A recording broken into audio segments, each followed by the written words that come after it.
So yeah, a lot of white people they might be asking this question to all the immigrants who are complaining about white people and saying that, oh, if we're the devil, if we're so bad, if all of the world's problems stemmed from white supremacy, why do so many immigrants, why do so many Chinese people, so many Filipinos, Indians, Pakistanis, Arabs, black people, why do they all want to immigrate to Western countries? I think that is a great question. And also, I want to make something clear. Just everybody as a whole, the entire community, we all need to stop attacking white people all the time because this is going to end up in a disaster. So it's going to cause a total civil war. And I mentioned this point many times before. The UK will be the first Western country to fully erupt into an all-out civil war. And the consequences are going to be absolutely devastating unless we can turn this around. So let's actually provide some context. For example, so to the white people living in America, okay, if you say you don't like black people, well, at least you're being 100% open and honest. I'll give you credit for that.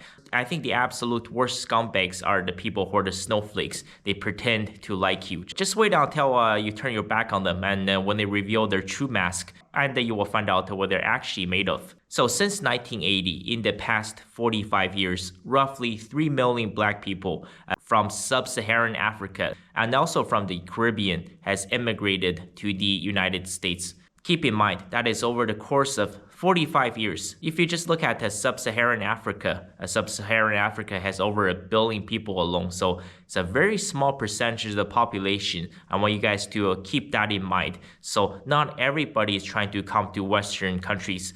And let me give you guys another number. Let's say you think there's way too many Chinese immigrants. So while in the United States, there's about 4 million Chinese people. In Canada, there's another 1.8 million. So in North America, that's 5.8 million. And in Australia, it's about another million. Could be a bit more, could be 1.2 million. So let's just round it up to 1.2 million. So you add those numbers together, you're looking at 7 million. And in the UK, I believe there's something like 700,000 Chinese people. Same thing in France. So roughly about 1% of the population in both the UK and France. That's 1.4 million.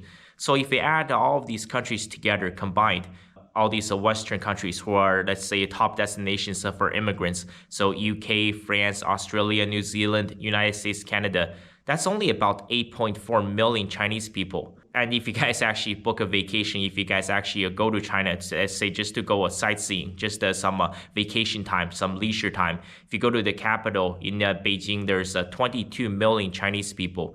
If you go to Shanghai, the Chinese city with the highest GDP, there's 24 million people. And if you visit the Chinese city of Chongqing, that's where the ground floor meets the 22nd floor. So there's 32 million people in just one city. So keep in mind, once again, right, these Western countries combined, there's about 8.4 million Chinese people. So the vast majority of the Chinese people, they're not immigrating. They still live in China. Now, obviously, this changes drastically when you take into the fact that, let's say, if you ask the people who are, let's say, in China, in India, in Bangladesh, in Nepal, in Guatemala, in Panama, let's say if you ask every single one of their citizens, how many of them actually wants to move to the UK, to Australia, to the United States, to Canada? Yeah, probably the percentage is much higher. So here's the number one issue. So people are being lied to. I've given you guys the example, obviously, when I see these white guys who are talking on social media, they say, oh, these immigrants are taking all of our jobs and they're sleeping with all of our women.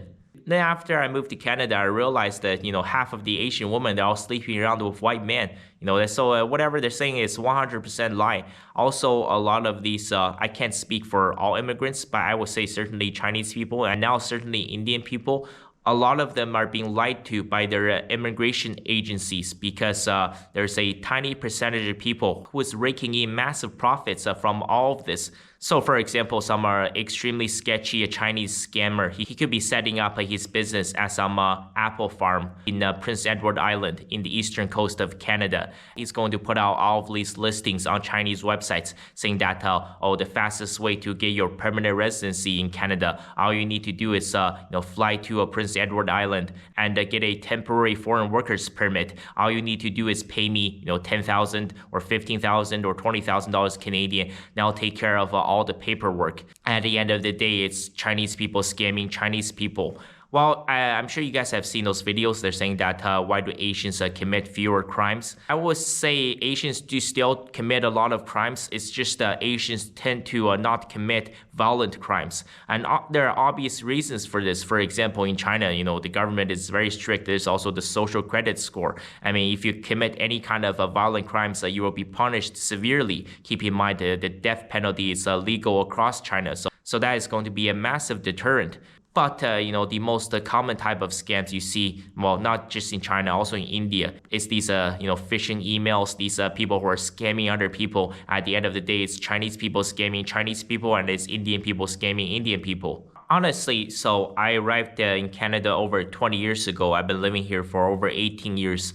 A lot of Chinese immigrants are absolutely miserable. Only a very, very small percentage of people are actually genuinely happy here. And obviously, you don't see this on the surface because the vast majority of Asians, especially Chinese people, they tend to hide it. And they tell all of their family, all of their relatives, all of their friends back home, they say, oh yeah, I'm the big shot now. I'm some kind of a big deal. I'm the top dog. I'm top 5%, top 3, top 1%. I have a Lamborghini. I got a Rolls Royce. I got this massive mansion. But oftentimes, all of this is fake. And oftentimes, these Chinese people, they're actually doing some kind of manual labor where they become a bricklayer and they're working themselves to death. And all they can afford is to share some tiny little studio apartment with another Chinese guy. So here are the few key takeaways from this video.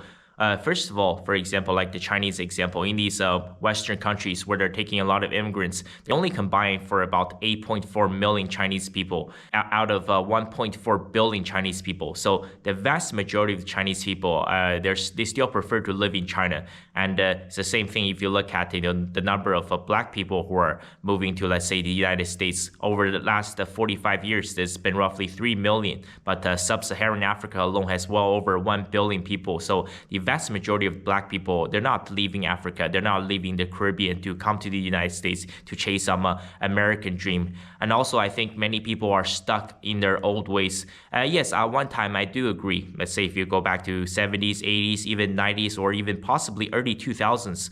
Yes, Western countries were much better, but things have changed drastically. And if you want my honest opinion, with factoring everything, the economy, if you look at poverty, crimes on the streets, and the struggles of the youths, looking at the stock market, the education system, and looking into the future. If you ask me, do I think, China is a better country than the United States or Canada? Now, I would say honestly, in 2025, I would say China overall is better. I understand a lot of you will disagree, but unfortunately, I think the number one reason is because you guys have been brainwashed by too much anti-Chinese propaganda from the West. There's a great saying in China. It's called 30年河东, 30年河西. What does this mean? So this means that for 30 years, the water in the river will flow to the east.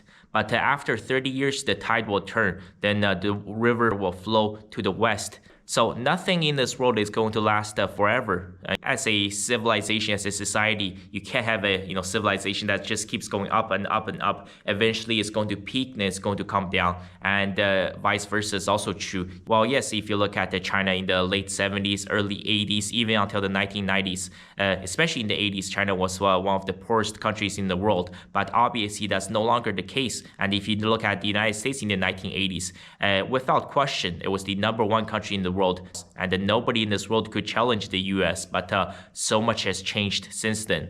And I wish more immigrants would actually stop falling for the lie, because the West has so many issues, and honestly, I don't think it's actually the best place to be. So I would say the two things that I have heard the most since I moved to Canada: it's terrible. Our education system is indoctrinating our youths, it's destroying the next generation, it's trying to pit us all against each other. Number one, the gender wage gap.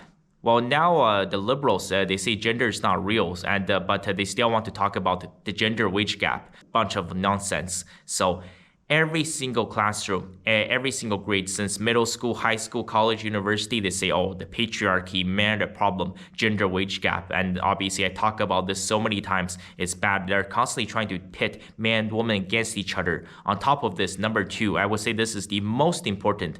They're constantly telling white people to hate themselves, which at this point, I'm absolutely sick and tired of it. And to all the immigrants, okay, maybe things were different in the 70s and 80s or even the 90s, without social media, without internet. But now you have access to everything. You see everything that's happening in New York, in Boston, in LA, in Toronto, in Vancouver. You should know that the Western countries are on a massive decline. Why do you want to move to these countries, honestly, in 2025? Also, if you really, really hate white people that bad, do not come here. And all of this does is that it does not help anybody, with our education system, with the courses they're teaching, our curriculums. Imagine you as a, middle school, the normal white kid, and every single day you're being told that you're the problem, or you're the oppressor. Everything that's gone wrong for society is because of you, it's because your ancestors, it's because white supremacy. All this does is that it's going to make everybody more racist. And the things have gotten, I would say, worse over the years, not better.